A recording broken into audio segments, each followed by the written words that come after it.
রংপুর জুড়ে চলছে তীব্র দাবদাহ। ভ্যাপসা গরমে মানুষ ও প্রাণীকুলের জীবন হয়ে পড়েছে বিপর্যস্ত। চলমান আবহাওয়ায় খামারিরাও বিপাকে রয়েছে খামারের পশু নিয়ে। বাড়তি ব্যয়ে যত্ন নিতে হচ্ছে দিনরাত সমান তালে।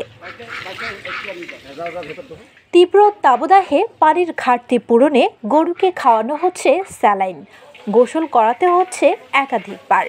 গরম থেকে কিছুটা স্বস্তি দিতে যথাসম্ভব ছায়াযুক্ত স্থানে রাখা হচ্ছে পশুদেরকে। সরেজমিনে নগরীর বিভিন্ন খামার ঘুরে দেখা যায় এই গরমে খামারের শ্রমিকদের ফুরসত মিলছে না অধিক যত্ন নিতে। গরম থেকে কিছুটা স্বস্তি দিতে কিছুক্ষণ পরপরই পাইপ দিয়ে পানি ছিটানো হচ্ছে পশুদের। ব্যস্ত সময় পার করছেন শ্রমিকরা। দুপুরবেলার মধ্যে আমরা গরুটার মধ্যে পানি মারতেছি, এখন পানি না মারলে সমস্যা হয়ে যায়, কোলানের সমস্যা হয়, সম্পূর্ণ গায়ের সমস্যা হয়। এই আর কি আমরা দুপুরবেলা পানিতে মারি দিই গরু গায়ে।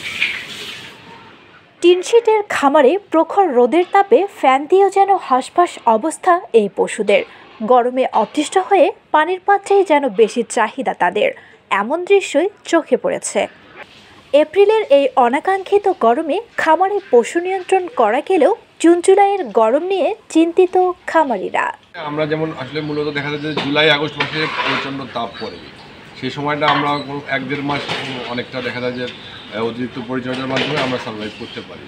আজকে এই আপনার মার্চ এপ্রিল মাসেই যে তাপমাত্রা শুরু হয়েছে তাতে এখনই কিন্তু আমাদের অতিরিক্ত যত্নের প্রয়োজন পড়ছে।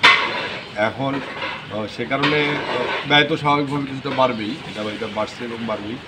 আর পাশাপাশি এটা যদি কন্টিনিউ করে বা সামনে যদি এর চেয়েও আরও তাপ বাড়ে তাহলে হয়তো আমি নই, আমরা এই সেক্টরটাও হয়তো অনেক ক্ষতিগ্রস্ত হওয়ার সম্ভাবনা আছে। রংপুরের প্রাণী সম্পদ বিভাগ তথ্যসূত্রে জানা যায় জেলায় 25,071 জন খামারি রয়েছে। সেসব খামারে প্রায় 3.5 লাখ পশুও রয়েছে। রংপুর আবহাওয়া অধিদপ্তর সূত্রে জানা যায় রংপুরে প্রতিদিন 34 থেকে 36 ডিগ্রি সেলসিয়াস তাপমাত্রায় দাবদাহ চলছে।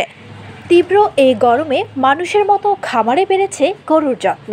তবে আগামী 2 মাসের তাপমাত্রা নিয়ে চিন্তিত খামারিরা। বর্ণালী জামান, বার্তা 24, রংপুর।